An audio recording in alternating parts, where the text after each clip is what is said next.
السلام علیکم ورحمۃ اللہ وبرکاتہ بسم اللہ الرحمن الرحیم الحمد للہ رب العالمین والصلاة والسلام علی سید الانبیاء والمرسلین وعلی آلہ واصحابہ اجمعین وبعد۔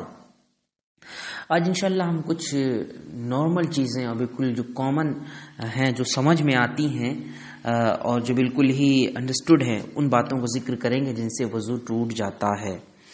وہ کون سی چیزیں ہیں جن سے عام طور سے لوگ جانتے بھی ہیں اور جن سے وضو ٹوٹ جاتا ہے؟ جیسے پیشاب کر لینے سے وضو ٹوٹ جاتا ہے، پخانہ کر لینے سے وضو ٹوٹ جاتا ہے، ہوا خارج ہو جانے سے وضو ٹوٹ جاتا ہے۔ ایسے ہی پیشاب یا پخانے کے مقام سے کچھ بھی نکل جائے، اگر خارج ہو جائے تو اس سے وضو ٹوٹ جاتا ہے، اگرچہ وہ اب نارمل ہو۔ اللہ نہ کرے کہ اگر کسی کے پیٹ میں ایسے کیڑے ہوں کہ وہ پخانے کے مقام سے نکلتے ہوں، تو اگر کیڑا نکل جائے گا تو وضو ٹوٹ جائے گا۔ یہ اگرچہ نارمل نہیں ہے لیکن یہ ایسا ہو سکتا ہے، تو یہ باتیں بھی یاد رکھیں نارمل چیزوں کے ساتھ ساتھ۔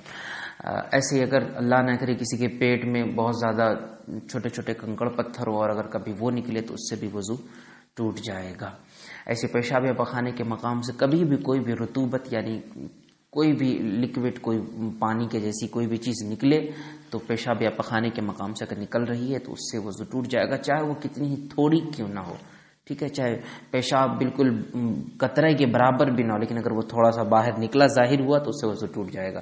ایسی پخانے کے بارے میں بھی کہ تھوڑا سا بھی بظاہر نکلا اگر تو اس سے وضو ٹوٹ جائے گا۔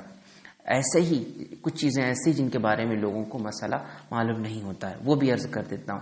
جیسے بدن میں کسی بھی جگہ سے خون یا کوئی خراب پانی یا پیپ وغیرہ نکلا، ٹھیک ہے، ان تینوں چیزوں میں سے کچھ بھی بدن کے کسی حصے میں سے، جیسے میں مثال کے طور پر آپ کو بتاتا ہوں، بدن میں کہیں ہلکا سا کٹ لگ گیا کسی چیز کا، خون نکلا اور نکلنے کے بعد بہہ گیا، یعنی جہاں پہ نکلا تھا نا وہاں سے ادھر ادھر کہیں نہ کہیں بہا دوسری طرف، اگر یہ بہہ گیا تو اس سے وضو ٹوٹ جائے گا، ٹھیک ہے؟ چاہے خون نکلے یا کبھی پھنسی ہوتی ہے نا، اس سے کوئی خراب پانی نکلتا ہے، وہ پانی نکل کر بہہ جائے، اس سے وضو ٹوٹ جائے گا۔ یا پیپ جو مواد ہوتی ہے جس کو پس بولتے ہیں، وہ نکلے تو اس سے بھی وضو ٹوٹ جاتا ہے۔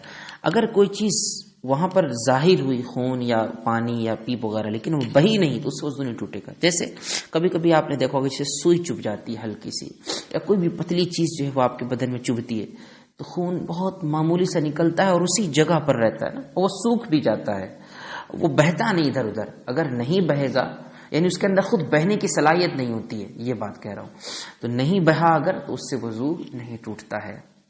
ایسے ہی ایک اور بات جس کی طرف لوگوں کی توجہ نہیں ہوتی، اگر کسی کو منہ بھر قے آ جائے، قے کا مطلب الٹی ہو جائے، اس کو وومیٹنگ کہتے ہیں، اتنی آ جائے کہ انسان کنٹرول نہیں کر سکتا، کر کے پوری منہ آ گئی، تھوڑی بہت ہوتی ہے نا تو کبھی کبھی انسان اندر کر لے جاتا ہے، لیکن جب زیادہ ہوتی ہے تو انسان کچھ نہیں کر پاتا۔ تو اگر ایسی صورتحال کہ منہ بھر یعنی پورا منہ بھر کر کے قے آئی تو ایسا ہونے سے بھی وضو ٹوٹ جاتا ہے۔